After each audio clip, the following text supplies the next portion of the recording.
اسلام سے قریب لانے کے لیے ہم نے اپنے دفتر میں دینی آگہی کا سلسلہ شروع کیا ہے، جن میں لڑکوں کے علاوہ لڑکیاں بھی حاضر ہوتی ہیں، وگرنہ ان کے لیے ایسا کوئی موقع ہی نہیں بن پاتا کہ وہ اسلام کی بات سنیں۔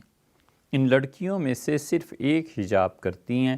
عام طور پر کوئی مرد ہی ایسا بیان دیتا ہے، البتہ ایک مرتبہ ایک خاتون نے بھی بیان کیا ہے جو حجاب کرتی ہیں۔ کیا یوں یہ سلسلہ چلانا کوئی غلط اقدام تو نہیں؟ تین باتیں۔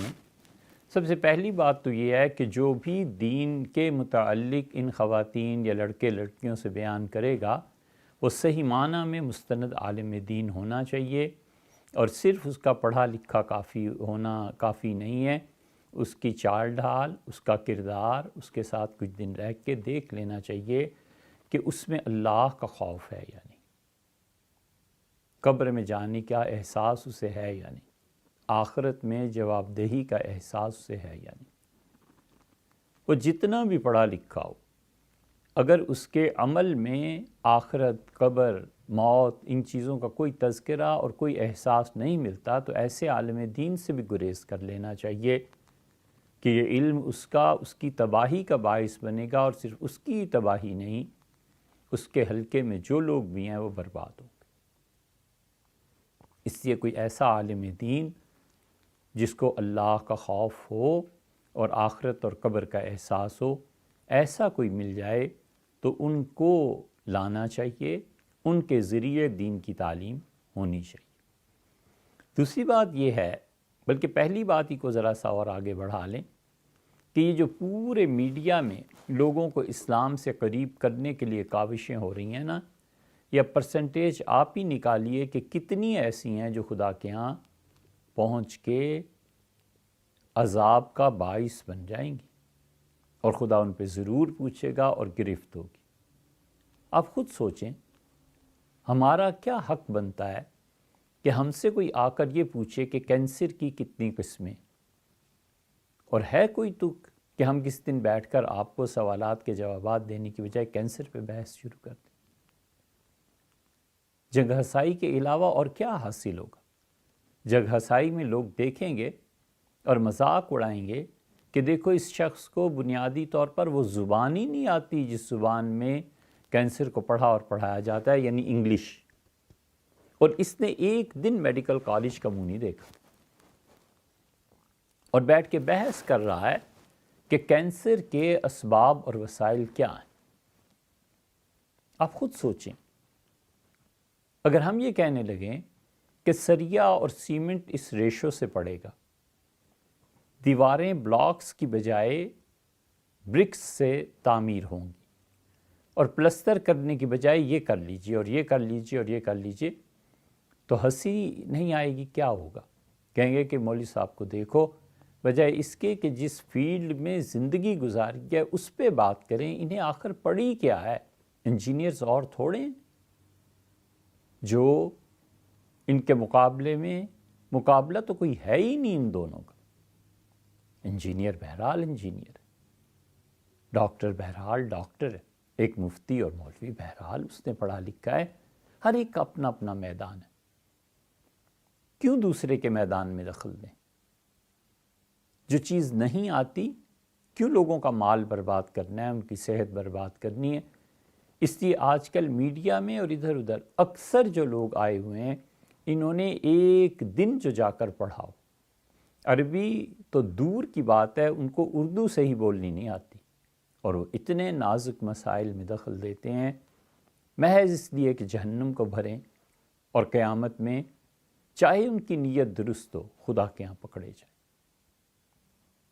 کتنی ہی ہماری نیت درست ہو، شریعت میں قطعاً اجازت نہیں دیتی کہ ہم کسی کے بخار میں بھی اس کی دوائی تجویز کریں۔ بچہ بیمار ہے، ماں کتنی شفیقہ، اور ماں کا دل تڑپتا ہے اپنے بچے کے لیے، لیکن شریعت اور عقل بالکل اسے اجازت نہیں دیتے کہ تم خود اس کا علاج کرو۔ شریعت اور عقل دونوں کہتے ہیں کہ فوراً ڈاکٹر کے پاس لے کے جاؤ، اور ڈاکٹر چاہے وہ بے رحمی سے دیکھے اور بے رحمی سے آپریشن کرے، ڈاکٹر بہرحال ڈاکٹر۔ مریض اگر ٹھیک ہو جاتا ہے تو سب بے رحمیاں بھول جاتی۔ بالکل اسی طرح یہ جتنے لوگ بھی جنہیں بنیادی زبان بھی نہیں آتی اور انہوں نے پڑھا بھی کچھ نہیں ہے، ایک بات ہے 100 باتوں کی کہ بیسک جو سورسز، نالج کے سورسز ہیں، کتاب، سننا اور صحابہ کرام رضی اللہ عنہم، ان بیسک سورسز سے وہ براہ راست استفادہ نہیں کر سکتے، انہیں کوئی حق نہیں پہنچتا کہ وہ دین اور شریعت پہ آ کے گفتگو کریں اور اپنی رائے دیں۔ اس بارے میں بہرحال انہی لوگوں کی مانی اور سنی جائے گی یا ہونی چاہیے جن لوگوں نے اپنی زندگیاں اس میدان میں کھپائی۔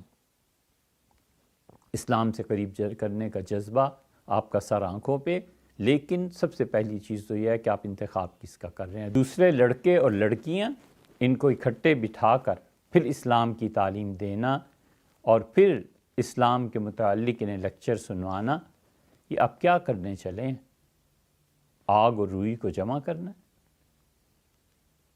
یہ سارے اتنے نیک اور پاکیزہ اگر ہیں تو انہیں آپ سے آ کے اسلام سیکھنے کی ضرورت ہی کیوں پیش آ گئی تھی؟ یہ جو پردہ اٹھ کے آیا نا، اور یہ جو مخلوط تعلیم کالجز میں، یونیورسٹیز میں، ان سب میں شروع ہوئی ہے اور مدت ہو گئی ہے، کوئی اس پہ ماتم کرنے والا نہیں رہا۔ علامہ اقبال اپنے زمانے کو روتے تھے، 1935 کے زمانے کو، 38 کے زمانے کو۔ یہ علامہ اقبال نے بانگ درا میں ہی کہا ہے، لڑکیاں پڑھ رہی ہیں انگریزی، قوم نے ڈھونڈ لی فلاح کی راہ، یہ ڈرامہ دکھلائے گا کیا سین، پردہ اٹھنے کی منتظر ہے نگاہ۔ تو اس لیے لڑکوں اور لڑکیوں کی اکٹھی تعلیم، چاہے وہ اسلام کی تعلیم ہی کیوں نہ ہو، یہ بالکل روا نہیں ہے۔ اس سے جتنی جلدی ممکن ہو سکے اپنے سکول، کالج سب کو پاک کر لینا چاہیے۔ اللہ کا شکر ہے مدارس میں ابھی یہ وبا نہیں پہنچی، اور اس مخلوط تعلیم ہی کا نتیجہ ہے کہ پنڈی بار کونسل میں، اسلام آباد بار کونسل میں ہمیں گفتگو کرنے کا موقع ملا، تو وکلاء نے کہا کہ اتنی جلدی طلاقیں ہو رہی ہیں کہ لڑکیوں کی شادی کے دن اتنے نہیں ہوتے جتنے ان کی عدت کے دن ہوتے ہیں۔ ہفتے بعد طلاق، 2 ہفتے کے بعد طلاق، اور سب سے زیادہ ریٹ طلاق کا اور تناسب اسلام آباد میں تھا۔ ایک مہینے میں سینکڑوں کے حساب سے کیس آ رہے ہیں۔ یہ اور مخلوط تعلیم کو رواج دیں اور یہ اپنی پسند سے شادیوں کو رواج دیں، لڑکی کی زندگی برباد، ماں باپ کی زندگی برباد، اور باقی بہن بھائیوں کی زندگی برباد، اور لڑکے کی بھی زندگی برباد۔ یہ نہیں ہے کہ اس کی زندگی کوئی سنورے گی۔ جب دوبارہ شادی کرنے جائے گا تو لوگ ضرور پوچھیں گے کہ بھئی پہلی طلاق کیوں ہو گئی تھی، کیا وجہ تھی؟ پھر غیبتیں، پھر اخلاقیات کی تباہی، اس کی بھی فکر کرنی چاہیے۔ اس لیے یہ لڑکوں اور لڑکیوں کو اکٹھے بٹھا کر اسلام کے سبق دینا یہ کوئی اچھی بات نہیں ہے۔ پھر آپ نے فرمایا کہ ایک لڑکی ہے جو حجاب کرتی ہے، اس کی بھی ضرورت کیا ہے آخر؟ جس کو اسلام کی تعلیمات حاصل کرنی ہیں، اب تو میڈیا میں صحیح جو علماء ہیں جنہیں اللہ تعالیٰ کا خوف ہے، ان کے فتاویٰ ہیں، ان کی تقاریر ہیں، ان کے بیانات ہیں، ان کو دیکھ لینا چاہیے۔